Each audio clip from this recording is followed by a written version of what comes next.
Good evening, everybody, and welcome to another edition of Pundit's Pundit. You got it. The Motor City Manmouth is back in the house, and I got three great people alongside of me. Before I get into the intros, let's let everybody know that Pundit's Pundit is being broadcast around the world. The audio version of Pundit's Pundit can be heard on iHeartRadio, Apple, Spotify, Google, wherever you get your podcasts. And believe me, we just gave you four, but there are a whole lot more than that. Please hit the red subscribe button on YouTube, South Florida Tribune. We're striving for 1,000 subscribers. Please also comment, like, and share the broadcast.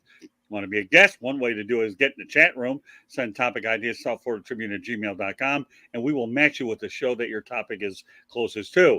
If you want to advertise cost efficiently, call me 954-304-4941.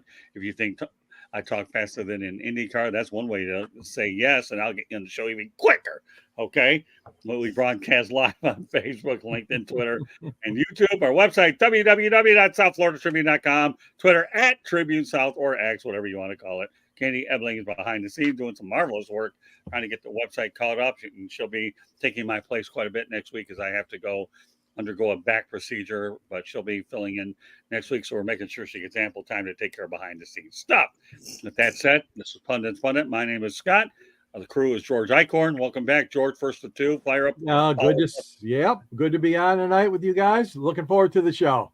Yeah, Fire Up follows us with Ralph Williams and Jeremy Ballrick. So this is the first of our doubleheader. Denzel Snipes. Hey, what's going on? How you doing? Hey, it's Denzel. Of course, if anybody knows that cartoon, that's way before a lot of people's time, but I'm not going any deeper than that. And last but not least, Jacob Christner. All I can see is Crosshairs Inc. All I can say is it sounds like your next production company. It very well may be. It could be a production company. It could be a record company. It could be a football team. Who knows? And it could the be Denzel Crosshairs. It could be another domain name that I'll probably buy. I only got 40 of them anyways. What's another one, right? What's another one? I hope the wife isn't listening to this one. Otherwise, Crosshairs is a hell of a name for a football team, though. I'm sure. All right, well, with that said, this is Pundit, and what I'm going to do right now is turn it over to Denzel Snipes. He's going to roll this bad boy until he wants me to go back. I understand we have Pundit's points. You want me to start that one up, and then we'll go out there and go for it from there. Denz, how do you want to do this? Yeah, we can start. We can kick it up with Pundit points. That's the typical beginning we got. We'll kick it off with Pundit points. All right, I'll start it off on this. That way I can smooth it over to you. All right. My Pundit's points are actually a pretty good one. I'm glad to bring this up. Tennessee Titans, DeAndre Hopkins returning to Clemson to complete a degree spot in a virtual class at team facility. Man, I am all for this. Here's a guy that, number one, had a really good career there, and he hasn't forgotten what education is like. Not like he needs any student loans to do it, but I am proud of DeAndre Hopkins, and I hope he gets that degree. It's all about bettering yourself with education. So more power to you, DeAndre. Not only do I hope you have a great year on the field, but it sounds like you got your head on straight and you're going to do it in the classroom. Go get him, DeAndre. I'm pulling for you. So who's next? George? Okay, pundits. This one is going to be an easy one for me. It's not really it's a shout out to a good friend of ours. Scott and I both know, and we've known him for 50 years. He's celebrating his 50th anniversary as statistician for the Detroit Red Wings. I'm talking about the one and only Mr. Greg Innes. Greg has missed only like 8 games, I think, in the last 50 years from the Red Wings standpoint, and does a terrific job handling the statistics and the media and all the requests that come in through the Red Wings public relations department. So here's a guy that doesn't get enough credit. He's broken his back to help the Detroit Red Wings and help the media out there. So hats off to my man, Greg Innes, and 50 years with, he goes back to Olympia Stadium and then Joe Louis Arena and now Little Caesars Arena, the 3 past homes and current home of the Detroit Red Wings. So hats off again to my man, Greg Innes. 50 years, buddy. Yeah, Olympia Stadium. What a great place to play. Oh, gosh, yeah. I love them. I love Olympia Stadium. Oh. All right, Denzel. All right, my Pundit point is, so everybody saw the Colorado State game last week. It was a thriller, quite possibly the game of the day. Shadur Sanders actually had a 98-yard game-tying drive that was awesome, capped off by a 45-yard touchdown pass to send the game to overtime. After the game, Shedeur Sanders alluded to what was going through his mind. He said, I was in Brady mode. They left me too much time, just like they would Tom Brady. Now, some of you all know that he actually was trained by Tom Brady in the offseason. And so just recently on a podcast, Shedeur Sanders was on there with Dion and with Tom Brady. And Shedeur Sanders was saying that he wanted a Rolls Royce Cullinan, which is a car that's priced at $350,000. And so Deion Sanders had asked Tom Brady and said, do you think a college kid needs a $350,000 Rolls Royce? Right. You know what Tom Brady told him? He needs to get his tail in the film room. Less time in the showroom, more time in the film room. That is the best advice he could have told him, because that is what made Tom Brady a 7-time champion.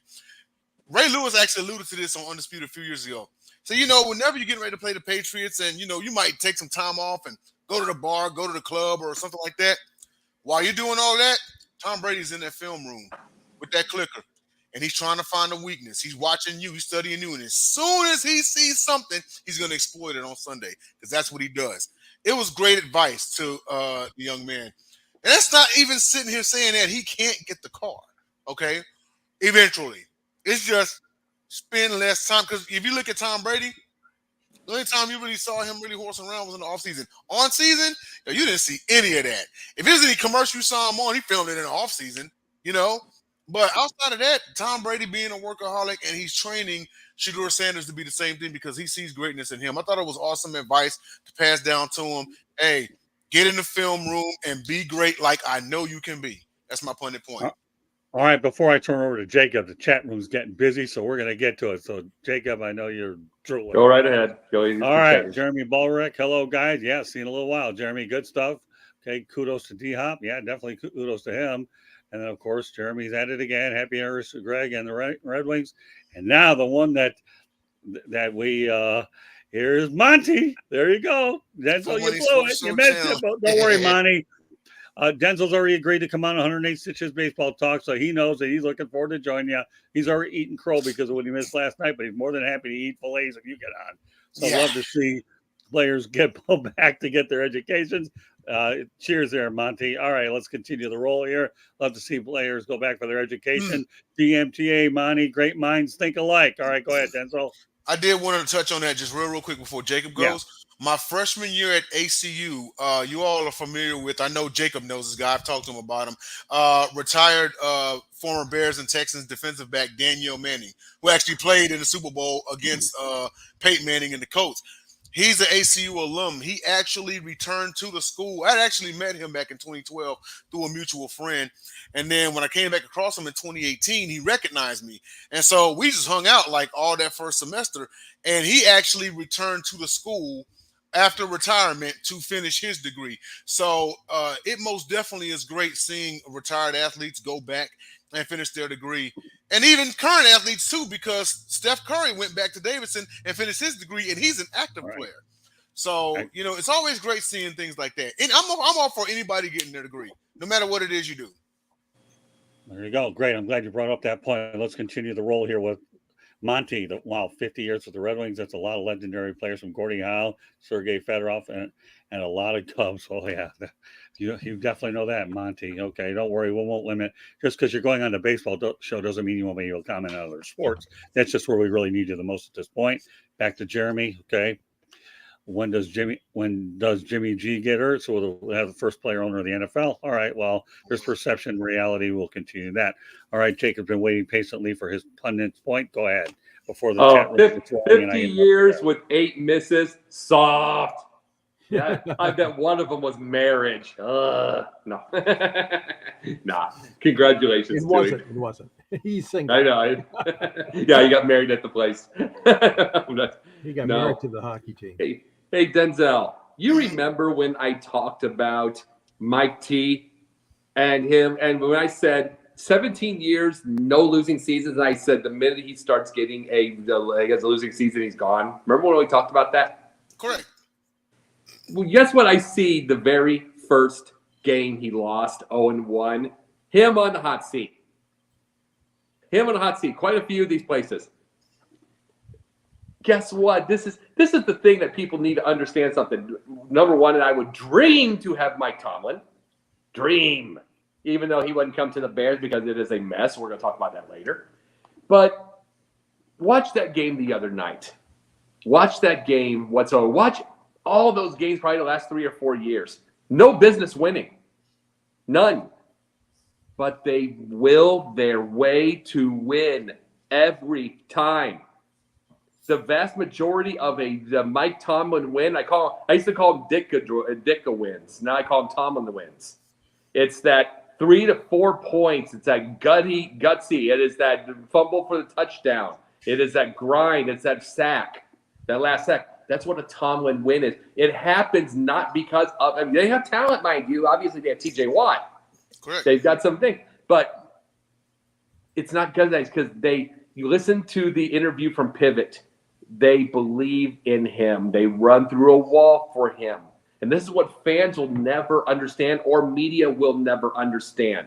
When 100% of everybody in that locker room, and including the front office, and including everybody has his back. And he is able to go into it. His owner's office is down the hall. He can just walk in and say hi. When they have that option to do that, and everybody believes in him, that's why you get winning. That's why you do. This is what the Bears don't have. This is what a lot of these teams don't have. It is a camaraderie. It is everything. And every one of you get mad and saying stupid things like fire Tomlin just because you're irritated. You're not understanding. You have the understanding of those idiots that were fighting in the crowd between Miami and New England. You have the understanding of those people. It is a camaraderie. It is everything that he brings. And it's going to be a sad day when he's gone. So appreciate him. He's one of the greatest coaches we will ever see. And it's not a lot. I mean, Dion's another one of these right now that knows how to get into his players' heads. It's not easy to do. A lot of these coaches lose their players within a year or two. He's gone 17 years and never lost a player. And everybody wants to play for him. It's kind of like tickets from Green Bay. Everybody wants to play for the guy. So It is time. I was going to end right there. It is time to start appreciating them. We're not going to have him much longer. All right, just want to make a programming note for Monday night. Okay, Fire Up Michigan returns around 9 o'clock Eastern time. One of the topics that we'll be talking about is one that was actually brought up by Monty, and that's about whether Sergei Fedorov should finally get his number retired. That's something that we'll be following. That'll be at 9 o'clock and 8 o'clock Eastern time. We'll have Inside the Pigskin, and then, of course, we'll dictate the programming based on my situation. Candy Ebling will be taking my place throughout much of next week, so we're looking forward to keeping things going and proceed from there. Great pundits points. Now I'm gonna turn over to Denzel Snipes to take it away, Denzel. All right. So in order to get the festivities started, so the first one here is we were going to cover this last week, but we decided to wait until Scott and George got back so we can cover this one, and that is Mel Tucker.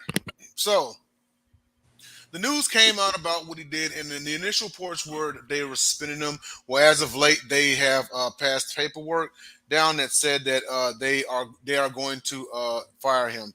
So he was accused of sexual harassment of Brenda Tracy, who was an activist and actually a sexual assault survivor. So school vice president, director of athletics, Alan Heller, announced Tucker's written notice of termination. It was a phone conversation. It was pretty lewd between Tucker and Tracy, and Tracy reported the incident to the school's Title IX office.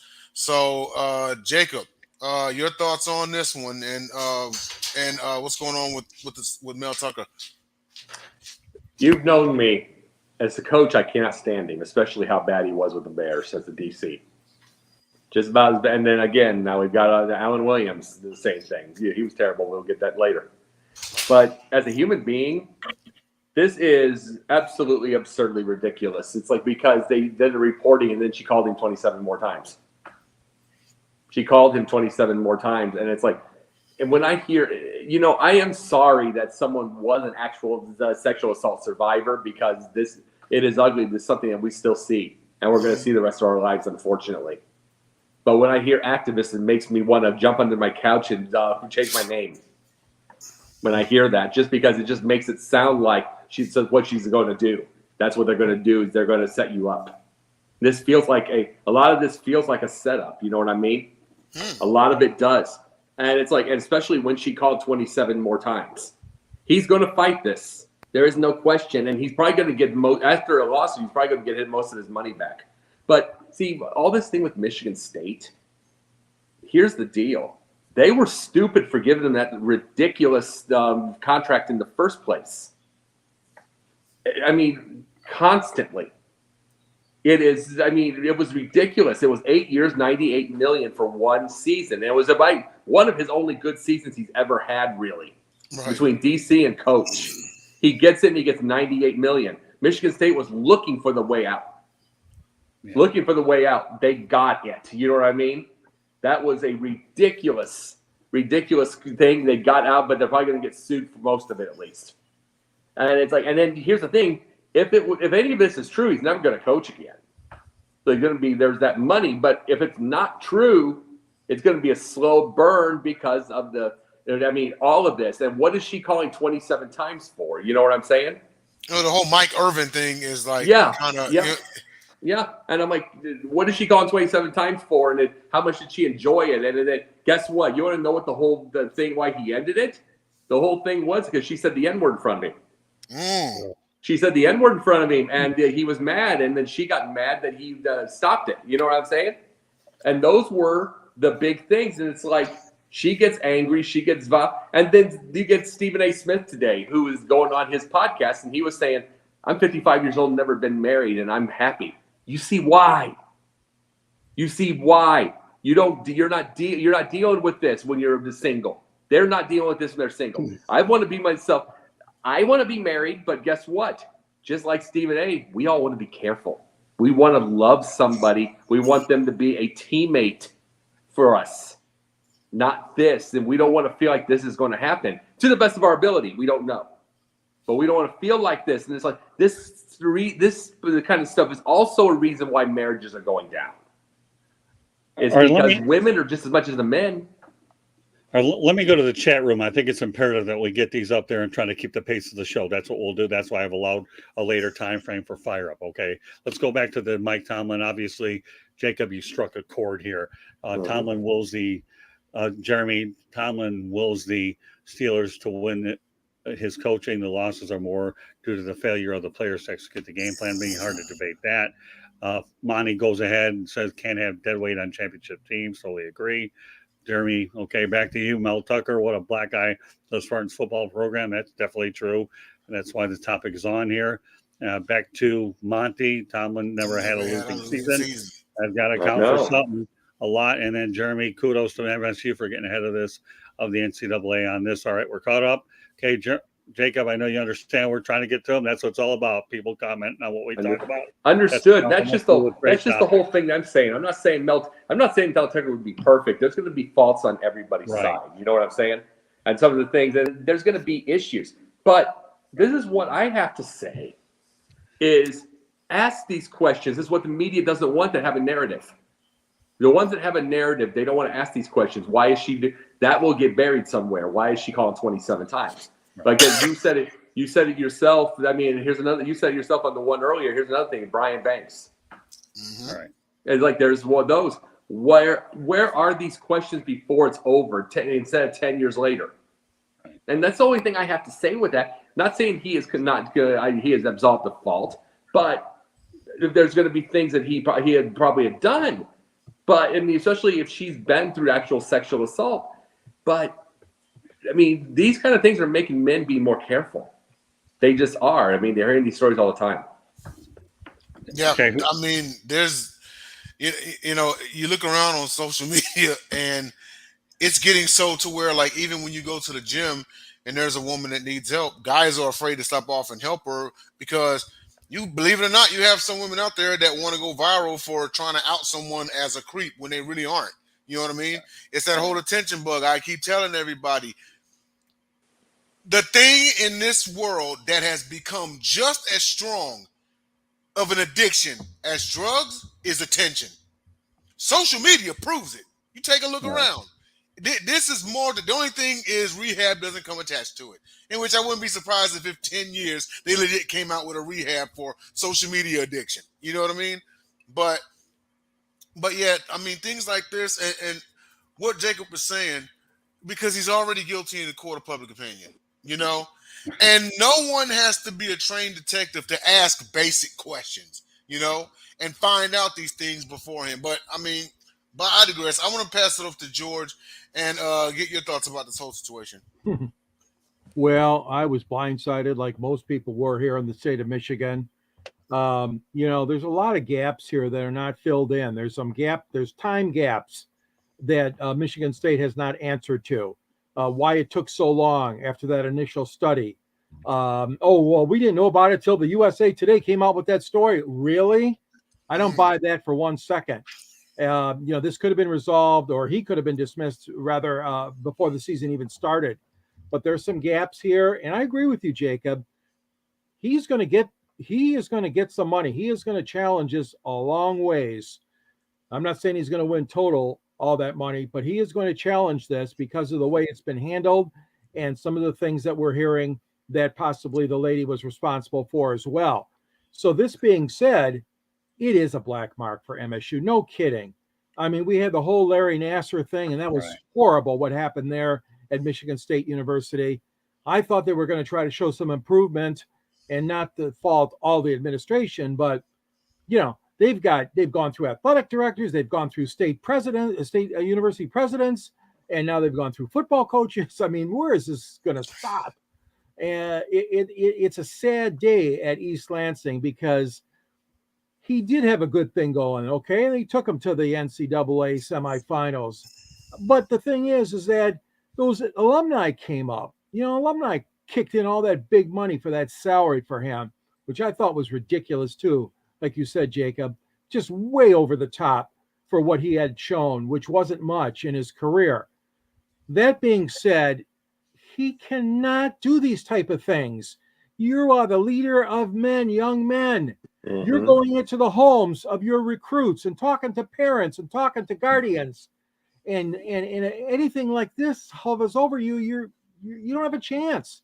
You can't keep that job anymore. I'm sorry. Now, even if he is vindicated in some way, sort of, well, there's no way Michigan State wants him, and I don't think he is going to get another job after this. But the fact of the matter is that, you got to be squeaky clean, especially if you're doing any recruiting like that, which all the coaches have to do. But there's no way that Mel's going to keep that job. I didn't think so. They came down fast and hard, but I think they had to. But there's still a lot of unanswered questions I'm going to wait to hear from. Absolutely. Mm-hmm. And, I think what George is alluding to is, at least the main point I took from that is, it's, whether you're innocent, you're not, it's putting yourself in that position. You can take an athlete, right? An NFL athlete, there could be a shooting that happened at a nightclub at like 4 a.m, okay? And he could have nothing to do with it. He could be totally, innocent. He might have known the shooter, but it's like, well, I say hi to him in passing, but I really don't associate with him like that. But because he knew the guy, his name is going to get brought up and somewhat dragged. Now he's totally innocent. But you know what any coach and front office personnel would say, the hell you doing at a nightclub at 4 o'clock in the morning? And we got a game in 2 days. Right. So it's about putting yourself in that position. You got to be more careful. I do agree with that 100%. Want to last round this out with Scott and get your thoughts about this whole thing. Well, number one, George, are you delirious?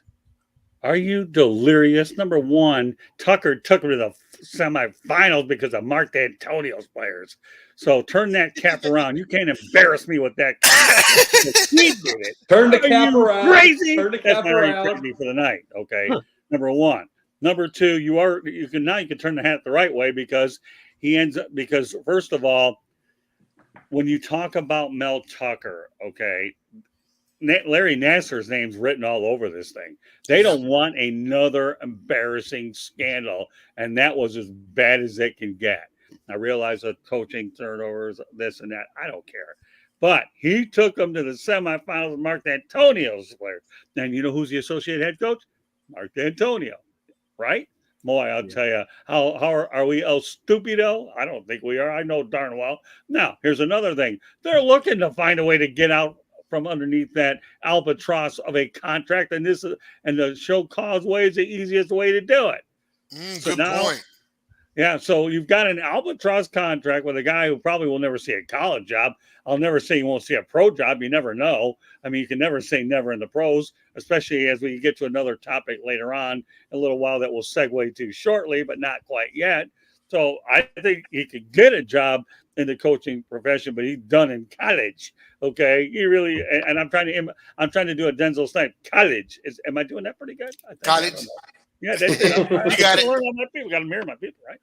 So really, I mean, when you put the perspective, Larry Nasser, Mark D'Antonio, albatross contract. Now, here's the other thing Michigan State's going to have to deal with. Who's going to be their next coach? Okay. Now, we haven't even gotten to that, but I'll just throw one name out there that I think would be a great option, and we're going to see more and more of these names pop up. My short list would be Jim Leonard, the former Wisconsin Badgers coach, interim guy, and he, I believe, coached defense. He'd be my first call because he knows the Big Ten inside and out, having been in Wisconsin. So for a lot of you folks out there who would wonder, Jim Leonard would be the first call I personally would make. But hello, Larry Nasser, you and Mel Tucker are in the same sentence for all the wrong reasons. Good luck.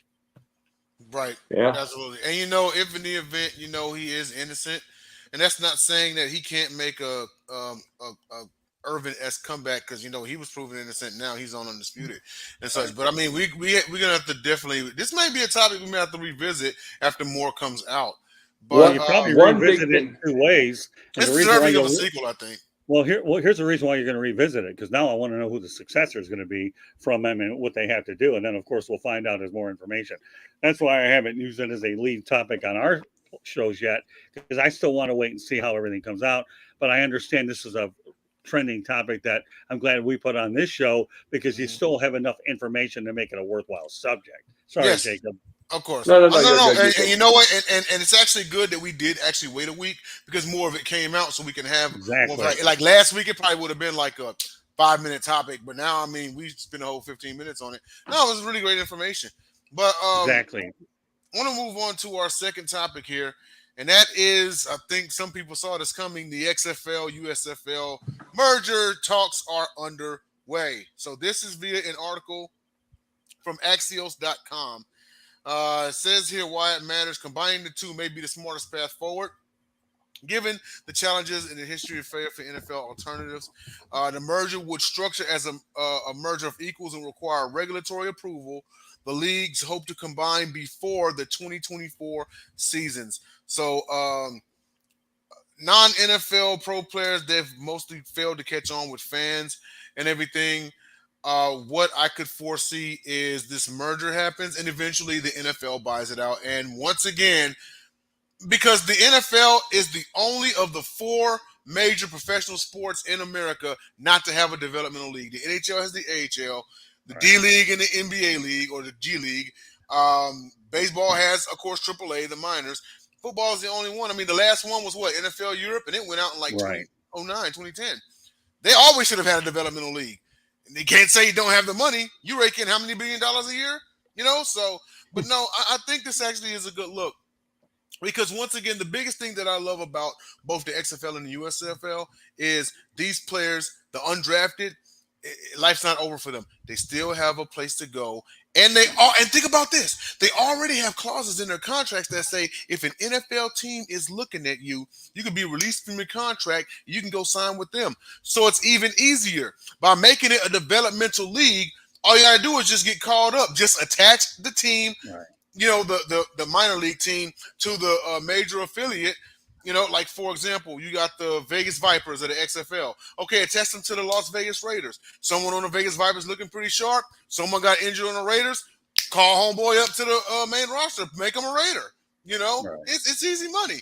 But I want to slide this over to – actually, I'm going to start off with Scott on this one and get your thoughts about this. And how about Detroit get a team for the XFL and the USFL? We have one for they got the Michigan Panthers, by the way. So this is where Mel Tucker could land, okay? Depending on how many – this is why it was a good segue that you decided to go this route after the Tucker topic. This is where a guy like him can land. Okay, it doesn't matter. I mean, let's face the reality. He's entitled to coach. You can't take away his living. He's not going to be required to recruit. All he's going to be required to do is coach. So you have the Michigan Panthers. Now, I've been reading up more and more on this, and this is another topic that's been going on for a long time. Now, the question is what teams are going to actually wind up in that merger, what kind of stadium situations they're going to have. I hear in Detroit they still haven't signed up for 2024 yet for Ford Field, so they're working on that. And I know the Vegas situation, they're not going back to Cashman Field. So will the Vegas team move to a different location? So there's a lot of things that are really being looked upon. But let's just say this does happen, okay? And it does. Having covered the old United States Football League back in the early 80s, they had an 18-game season. This is what I see. There's no shortage of broadcast partners, right? You got ABC, ESPN, and the Disney companies, and then you have Fox and NBC and all that. So no shortage, and there's certainly there's room to put programming on during the springtime. You have all that in place. The question is how many teams are they going to be located at and stadium leases. But I do predict when it's all said and done, it would be great to see an 18-game schedule if for some reason it is moved to fill that February void all the way up until just before June. I saw the 18-game season there. And the one thing we can't lose sight of, though, Denzel, is the fact that the XFL was thinking about a conversation with the Canadian Football League, and we can't lose sight of the fact that the XFL lost $60 million its first year. I don't care how much money Dwayne "The Rock" Johnson has. You think he's going to take another $60 million hit? No. Vince McMahon would have folded the tent within 3 or 4 games. I give The Rock credit. He's committed to it, and he's going to do what he's got to do. But he saw the writing on the wall. He sees the books where we're going to go. So this was talked about with the CFL. That didn't go well. You were hoping to promote it as a North American entity. Didn't work out. Then you have to worry about the field dimensions being far different in the Canadian League versus the XFL. But you don't have that scenario with the XFL / USFL. And of course, George and I could go back to the day where we had the WHA and NHL, where there was a merger that brought in 4 teams too. So 4 teams, yep, the WHL right. NHL merger, yep. Right, and then don't forget the NBA when you had that merger with the ABA and other teams were absorbed. The only thing I wish would have happened there was Kentucky would have gotten a team, and Hubie Brown was actually coaching the Kentucky Colonels. That shows you the age that I have. So to remember this insane stuff. So, but hey, I know you actually remember. I know you actually remember this, but you mentioned, Detroit, and even Buffalo's been thrown in the mix for a CFL team. I know you remember at one point in time, the Baltimore Stallions were a CFL team. Yeah, I remember that. They were the only American team that was CFL. And yes, the Michigan Panthers of the USFL. I was thinking XFL. Detroit doesn't have a team, but with this merger happening, I mean, Detroit's got a team. It's going to be set. But I want to pass it off to George Eichhorn and get your thoughts about the merger. You think it's really good for business? Well, I think it is for all the right reasons. You want to condense and really focus in on one league. You want to have the best of the best, so to speak. You don't want them competing against each other. One of them starts in February. The other one waited till April to start its season, the USFL. The USFL played all their games, remember, the first year, guys, in Birmingham, Alabama. And then just last season, they went to 4 hub cities, including my own Detroit, Ford Field, as one of the hub cities. They will not announce their attendance figures, but the reports I've seen was, at least for the first game and the last game in Ford Field, they drew pretty well, up to 10,000 people. That being said, I mean, yeah, it seems to me like it's a good fit to bring these leagues together. The only thing that obviously the coaching staffs of the 2 teams have to watch for is obviously, make sure that they have the best conditioned players. You can't skimp on training facilities. The Michigan team, for example, had to go all the way to Ypsilanti, which is the home of Eastern Michigan University, and they had to practice there because the Lions would not allow them to practice at Allen Park and their beautiful facility. So you have a bit of a disconnect there with some of the teams, like Scott mentioned about the stadiums, but also you got to remember about the practice sessions too. And some of them have probably inferior that have to be improved, inferior facilities for that. The television, yeah. The only thing is, though, guys, don't forget you've got the beautiful and well-watched NBA and NHL playoffs, okay, that time of year. You know, you guys say there's not much going on. Bull, there is stuff going on. That's the big May into June is when we have all our great, exciting playoff games in football, in basketball and hockey. So don't forget, ABC and ESPN do a lot of that too.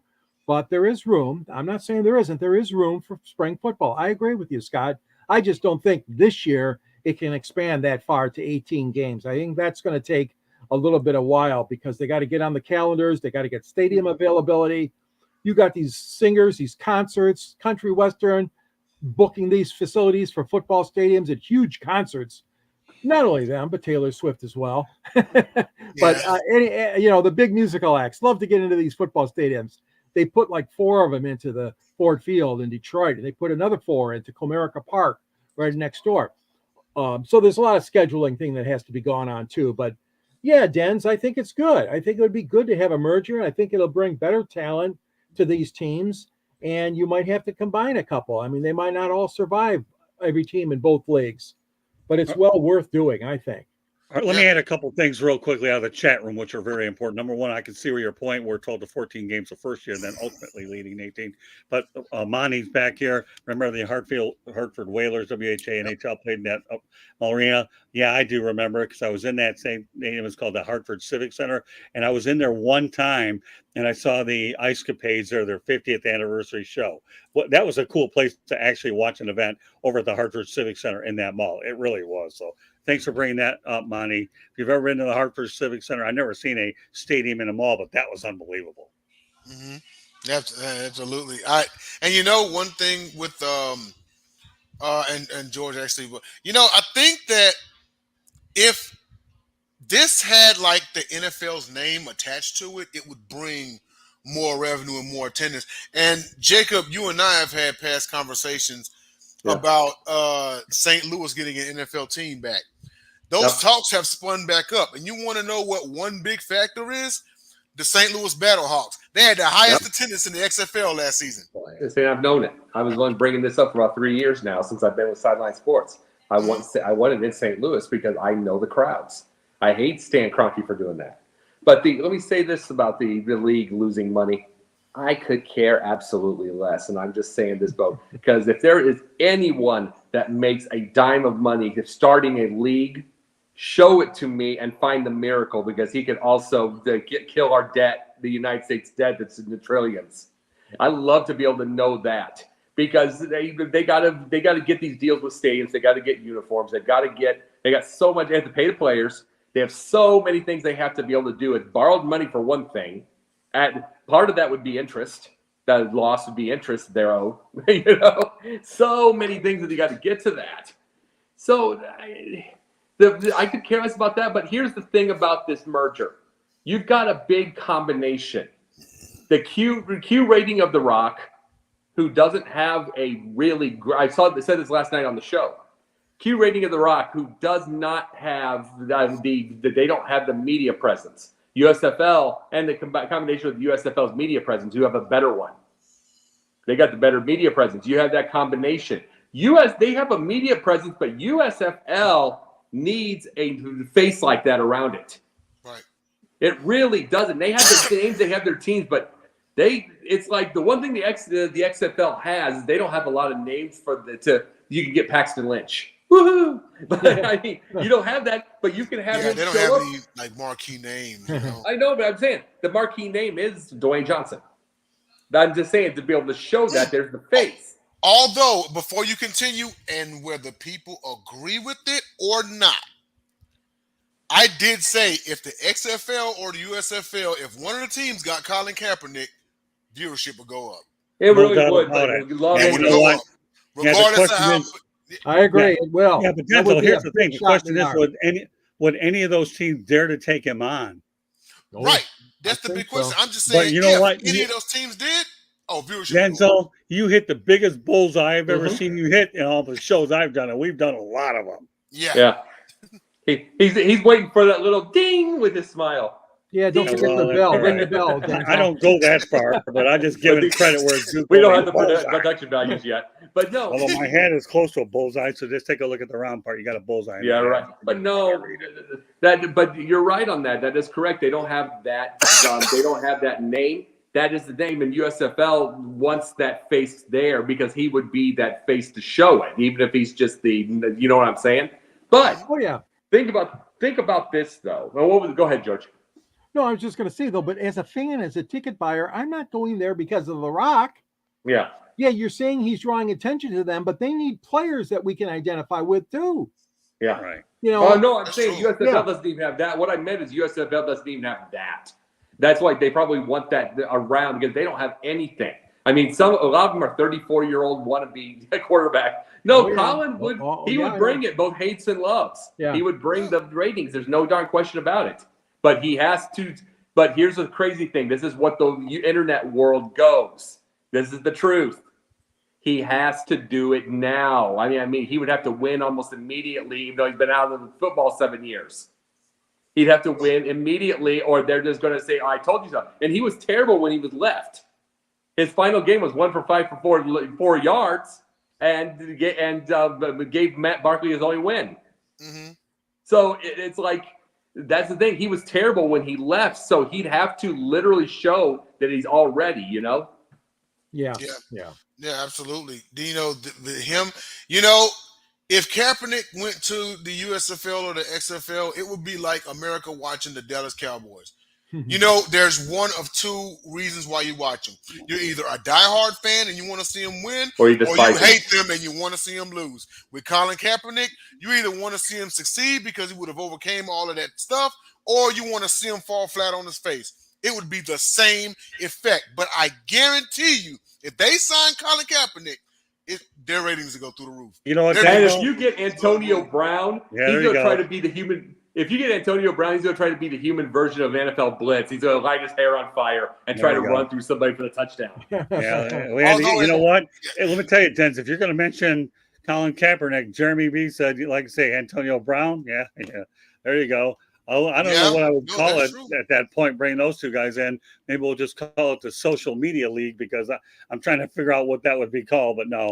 And actually, because that might be what the social media football league. You never know. I mean, SMFL. Anybody want to trademark that? Write it down. You know, you heard it from me first. I think The there's social one media- already. The Jacob, you ever heard of the Fan Control Football League? Yeah, it was the last league that Johnny you know, Denzel was in. You know, And all another kidding thing. But I'm sorry, Jacob. Right. All kidding aside, the name I've actually heard with the merger would be the National Spring Football League, is what I've heard. So, Okay. as a way to more or less coincide with the National Football League, but only in the spring. Sorry, Jacob. I just want to make sure I got that out there. Well, they're trying everything to get the kids now. Now they're like in one of the games this year, they're literally going to have the game played by the Toy Story puppets on Nickelodeon. Like it's going to be which one's going to play Herbert? Now because it's going to be San Diego, but it's literally going to play on a little field in a boy's room, with the thing, and they're going to do it with a little scoreboard at the top and everything. They're trying everything to get people's attention, especially kids. This is why Anthony Richardson's in the league right now. Yeah. Yep. Yeah. You know, I agree. you know, it's like it's sports, it's a game, but also at the same time, it's the storylines.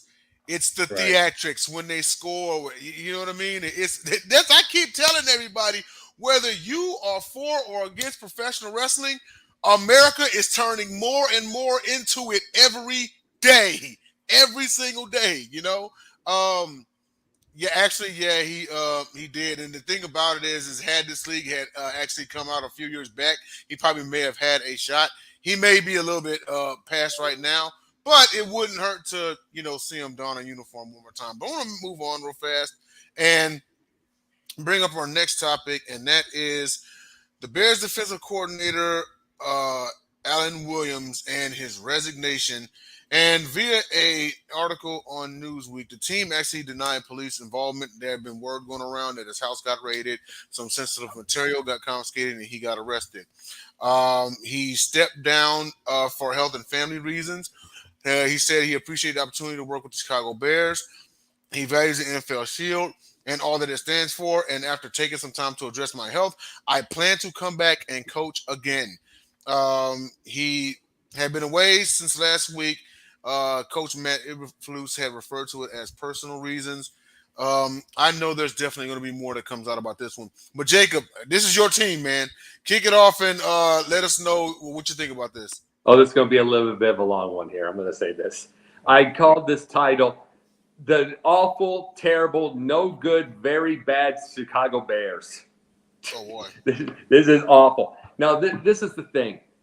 All of the reasons why I have been so absolutely brutal on every part of social media and on here about the fans is I can go absolutely. I brought it, but I'm going to go into a constant dig. I'm going to dig into it a little bit.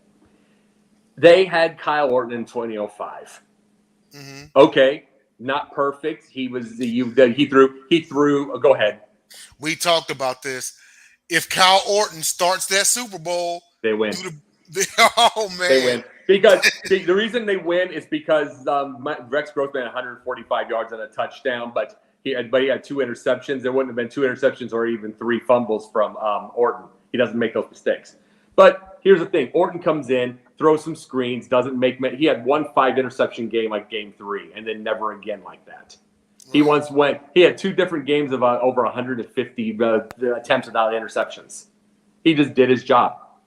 What do the Bears fans do? They want prettier. So here comes it. They boo. They hiss. They do everything. They want Rex. They get Rex. Guess what? Blows the Super Bowl. Absolutely blows. He has a prettier arm, but he is wacky. He's ridiculous. He's stupid, and he blows the Super Bowl because of all those. Then they don't have wins after that. So guess what? Orton comes back in 2008. After all that.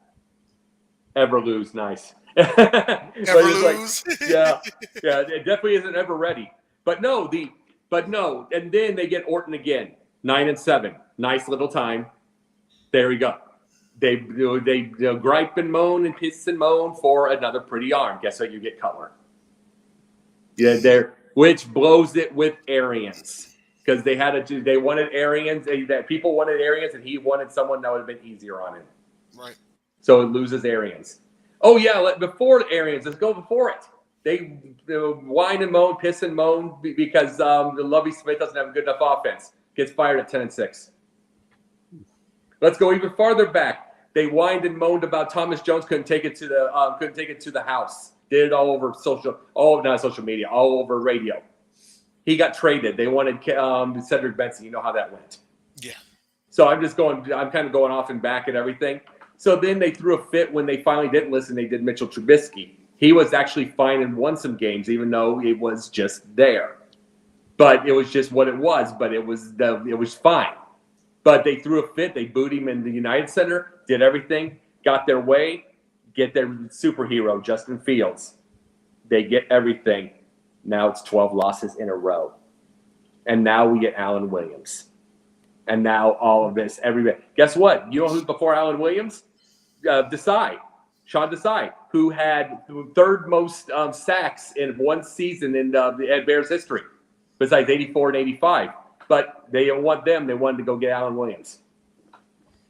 The Bears fans and the Bears front office steps on its own foot more than anything in the whole wide world. And this 12-game, near 13-game losing streak, and this whole thing with Alan Williams, and they had Mel Tucker too, every ounce, 36-43, by the way.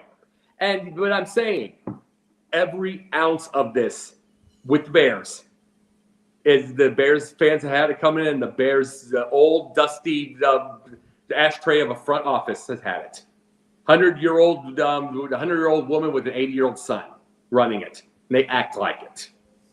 And they've got, and they're the only stadium in sports that still takes cash in some areas. Everybody else is just card and everything. Everything about them's old. You get one game right next to you when you go to a bar. It's Miami and LA. You get the next, it's the Bears. The Bears look like Fred Sanford's truck. And then they look like Fred Sanford's truck, and the Miami and the LA look like the Ferraris and the Maybachs. Yeah.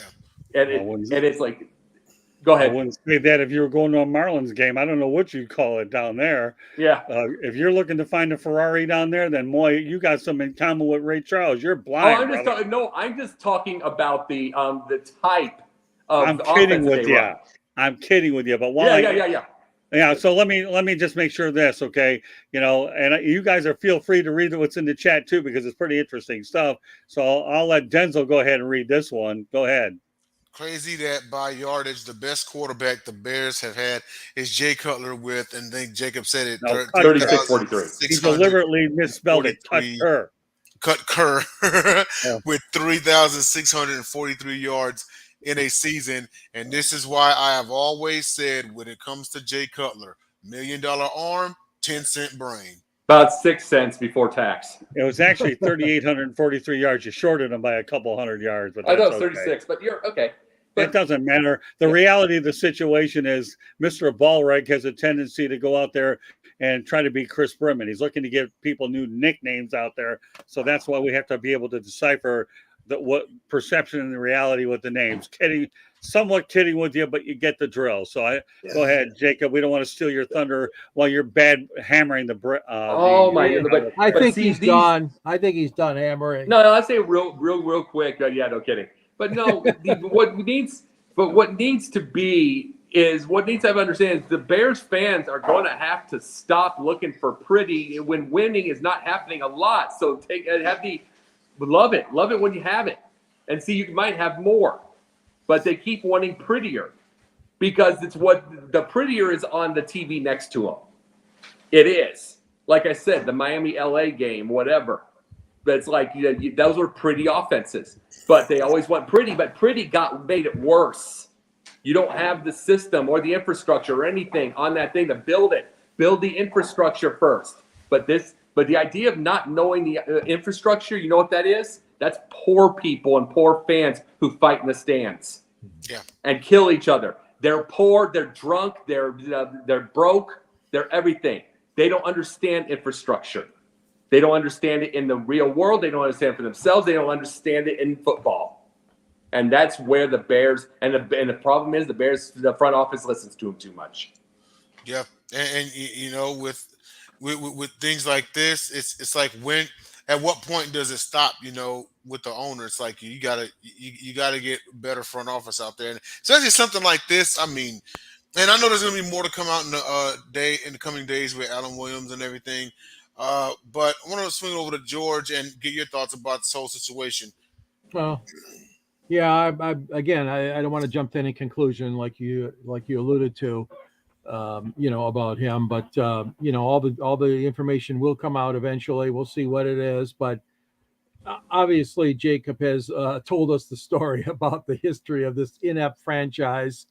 Obviously, the front office is not what it should be. Their drafting ability is shaky at best. Their player acquisition, shaky at best. And, the fans have been long suffering, obviously, at Soldier Field and Chi-Town. It's really a shame because this is a proud franchise, along with Green Bay, Detroit, some of the original teams in the NFL 90 years ago or whatever, when this league came to pass. And it's just a shame. It's sad.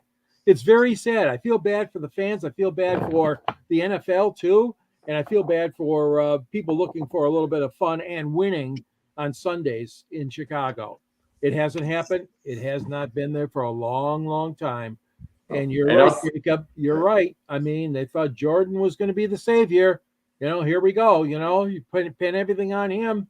And, he's talking about robotic coaching and crap like that on Sunday after the loss. He took that back a little bit, I guess, today in his media session. But, finger pointing is the worst for any sport, especially an NFL team. You start that finger pointing. And it's a shame because, like we said, Chicago is one of the top premier markets in the United States for everything, for music, for entertainment, for sports, for, a vibrant downtown, everything. That is not good that they've got such a bad team. And they've got some other companions there, too, called the Chicago White Sox, Chicago Blackhawks. There's a few teams. Well, the Blackhawks have three in our. I know they've won. Don't get me wrong, they've won. But I'm just saying, recent history, teams that have been down, but especially the Bears. The Bears. Well, the Bears. Well, here's the thing with the Bears, and this is the thing, though. The thing with the Bears is you want to know the one big era, the 10 years, 12 years he was there, the one big era they had where they dominated? Ditka. And he basically just gave a middle finger to the front office, made his own decisions, kicked the McCaskies out of practice all the time. F off, not going to listen to you. No, I'm doing it my way. And that was their best drafting. That was, I mean, is Mike Ditka a great X's and O's coach? No. I mean, most boring offense ever, and it had to be McMahon and Walter Payton to make their own moves to have any good plays. But that's the point, though. It's like, who cares? He literally said he knew, I think Ditka knew from day one that this front office was ridiculous. He said F off, and he won 125 games. Mm-hmm. He won 125 games, 100 or something like that, 116 or something. And it's like, and he said that, he said, go away every single time. And they finally fired him when he finally had a losing season. Yeah. And, but he says F off. He said all that stuff. This was I don't normally condone that, but this is a franchise that needed someone to do that. Absolutely. He went, and then, he goes to the Saints. He doesn't have success there. And, but I'm not going to hold that against him because at the time they were the Aints. They're one of the worst teams in the NFL. Not even Ditka could have turned that team around. They're horrible, But want to round it off with Scott and get your thoughts about this whole thing. Number one, no comment on Williams until I get more information, period. I'm leaving it there. Number two, if you're a Michigan Wolverines fan, you don't care if Justin Fields gets killed, period. Nobody's getting any sympathy from him in Ann Arbor because of the results when he had the best of them. Number three, Mike Ditka. I'll back up Jacob for a moment, okay? Jim McMahon wanted Purdy. What after Doug Flutie? But all Jim McMahon did, by the way, won you a Super Bowl, right? Yeah, exactly.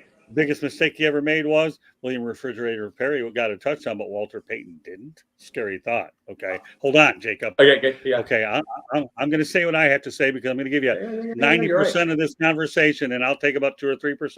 You're right. I have to be conscious of time here. Okay.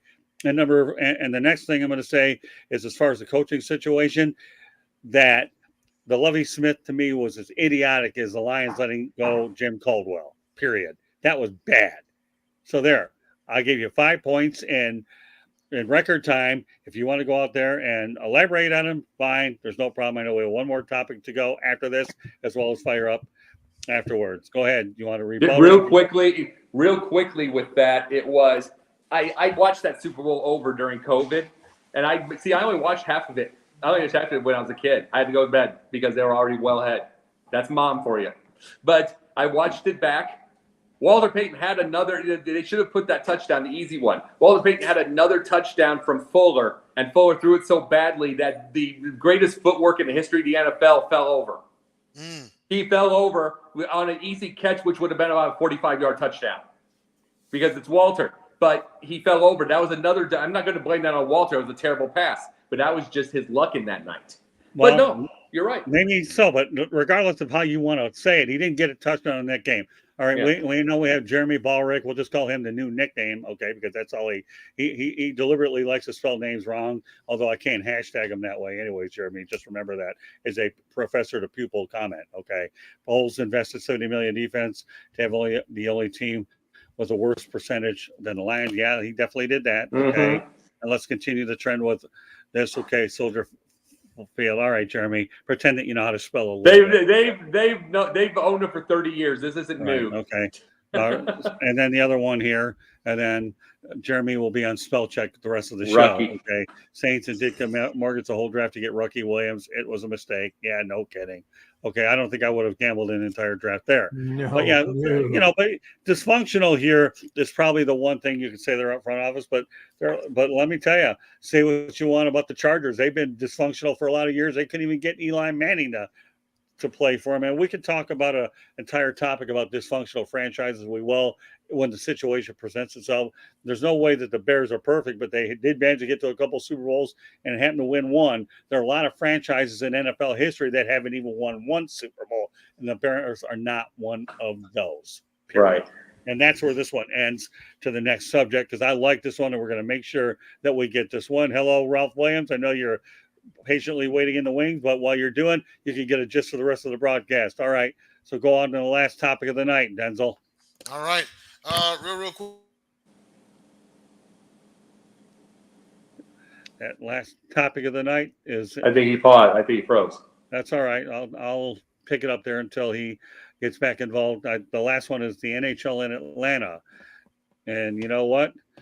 I'll go ahead and take the lead on this one, Denzel, and then you can comment on it. So I'm going to go ahead and let George Eichhorn talk about the NHL in Atlanta. Should it go ahead and return there, George? Oh, that's a tough one, Scott. They do have an ECHL team called the Atlanta Gladiators. I found out a decent turnout for the games down there. But one concern that I think there should be is, this would be, again, a new team. They support soccer very well down there. They've got the Falcons. They've obviously got a winning team with the Braves and a brand new stadium. The Hawks have always struggled, to get attendance, the Atlanta Hawks, but they're a little bit more popular. I don't know if the fan base is really there for another try. I will say this, though. They would probably play in the same arena as the Hawks do, right? State Farm, formerly Phillips Arena. But the thing that bothers me a little bit is Atlanta is only number 38 in U.S. population. And I think that ice hockey is still not a big draw down there. They failed twice already, as we know. But interesting enough, there are teams in the NHL that are lower than Atlanta in population. I'll give you a couple of them. I did my research. Raleigh, Miami, Minneapolis, Tampa, Anaheim, Pittsburgh, St. Louis, and Buffalo have less people than Atlanta. And they have all been, to most degree, successful franchises. I'm just trying to give you a little pro and con here. But the fact of the matter is that you do have a lot of transplanted people in Atlanta. Okay, I'll say that, like you do in Florida and you do in Southern California. What you do see is it could be a little bit of the Las Vegas effect. You might get the people that are moved down to Atlanta.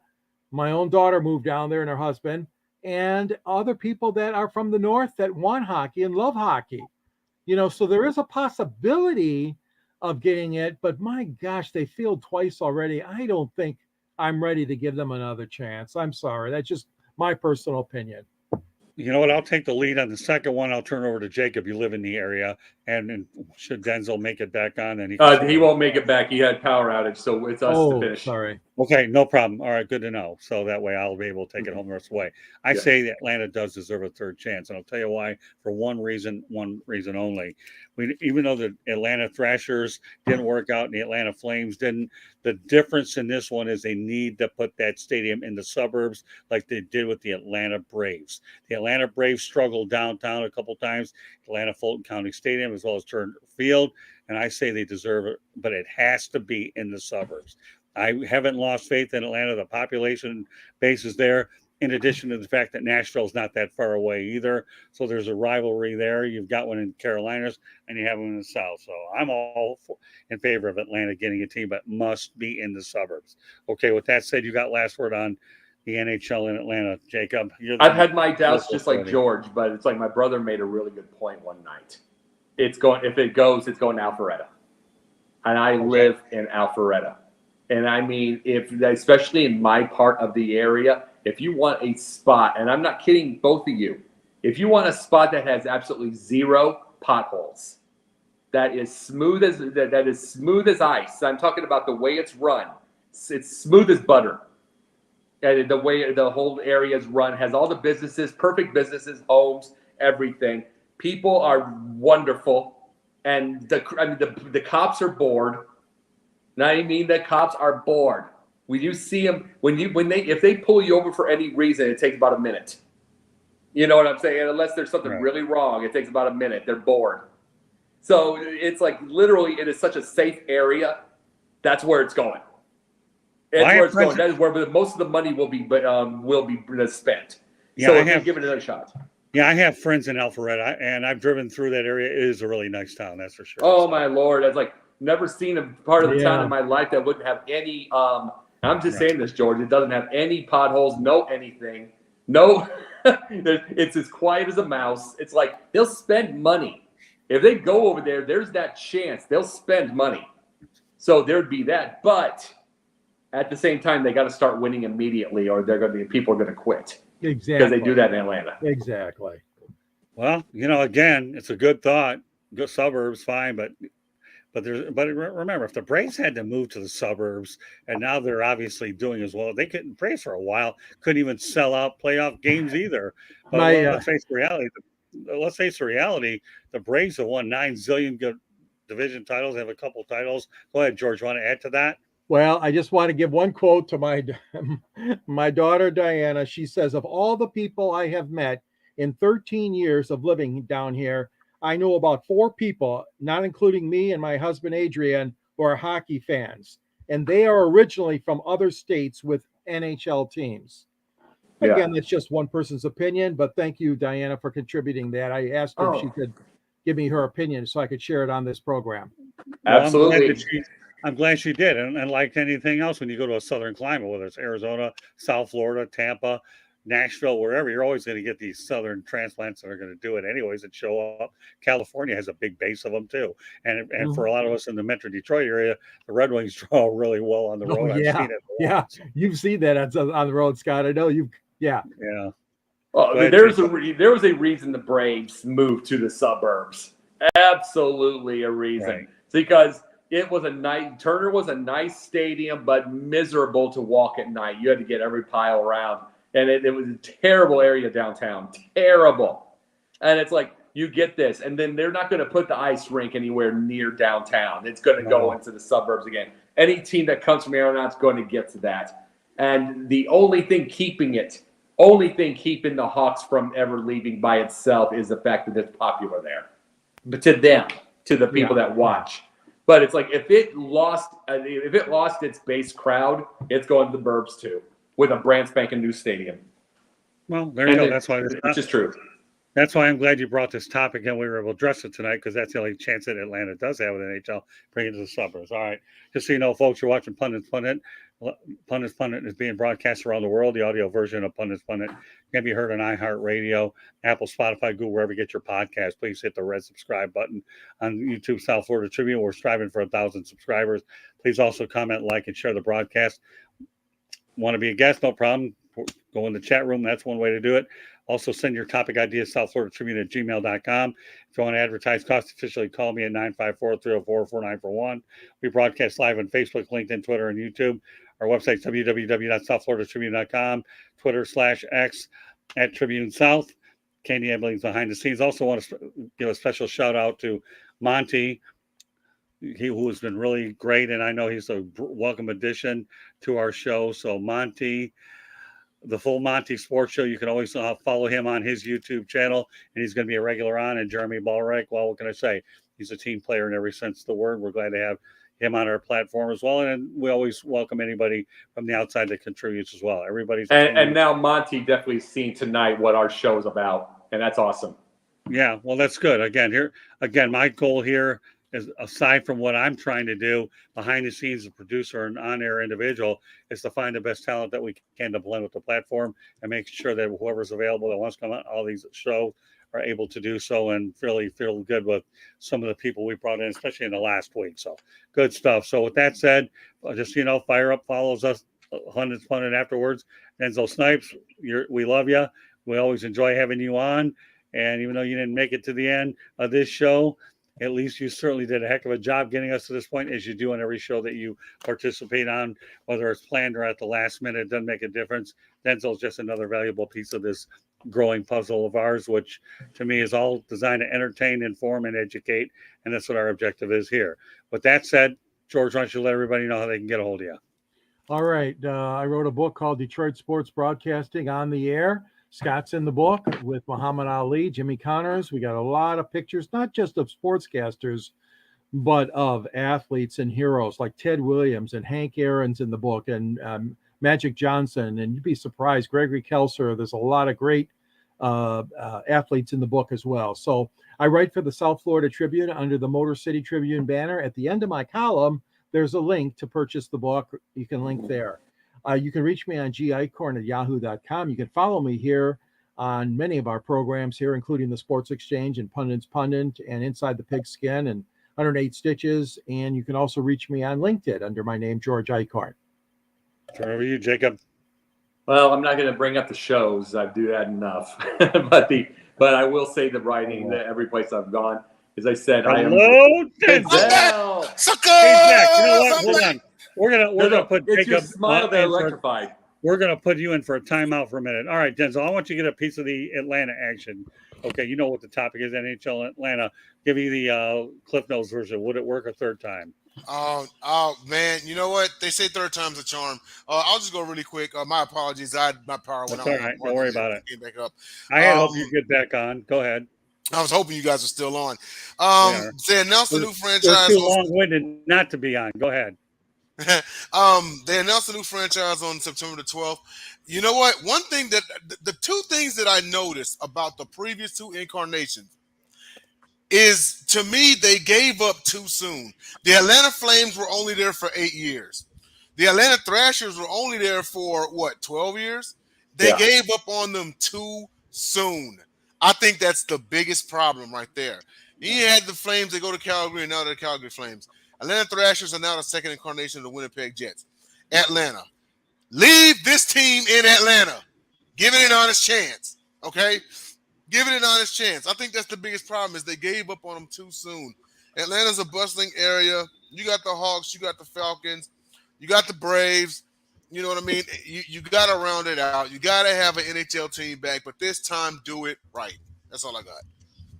That's good enough for me. Something's better than nothing. All right, Jacob. You can go back and let everybody know how they go hold you, and then generally you'll be able to do that as well. And I've already said everything. So I am, as I said, one of the things is I'm part of Patreon. I'm working on my Twitch deal. I have Substack, and I've got Ricochet. I am part of South Florida Tribune and Inscriber Magazine. Also, got a couple movies coming, just like little short clips and everything to be able to show everybody my acting pretty soon. So I'm staying constantly moving on other things also, and plus all the shows at South Florida Tribune and Sideline Sports. Yeah, Professor and the Pupil. And also want to make another programming note that as the year goes on, we're going to bring on a second episode of Pundit's Pundit and also Pundit's Views, the individual show that Jacob will have on. And that's something that's going to be under the Pundit's Pundit window as well. Mm-hmm. I'm just trying to make sure that we get a lot of these shows going on because there's so many trending topics. And if there's a reason to add another Pundit show based on a one topic scenario, yours truly is willing to do it. I spare no time when it comes to great content, and I apologize for nothing. With that said, Denzel, let everybody know how they can get a hold of you. I know you're all over the place too. Twitter, NELLINEL13, let's see here. Pundit's Pundit, of course, Thursdays, Wednesday, also Wednesdays on Philly Jim's channel, J&J Sports Picks. New name coming soon because now it's going to be like the four of us. Also got the Gauntlet Fridays. And Top Rope Talk on Mondays with the guy to my right. I am the sniper. He's the pundit. All pro wrestling all the time. Check us out. Sideline Sports Network. Not only that, Denzel Snipes come on the Sports Exchange every once in a while, which is good when I need him. And now he owes me a shot on 108 Stitches Baseball Talk to deal with the Mati. All right. With that said, following Pundit's Pundit, we have Fire Up with myself, Jeremy Ballrick, George Eichhorn, and Ralph Williams. So with that said, on behalf of George, Denzel, Jacob, my name is Scott, Motor City Madmouth. Thank you for joining us on this edition of Pundit's Pundit.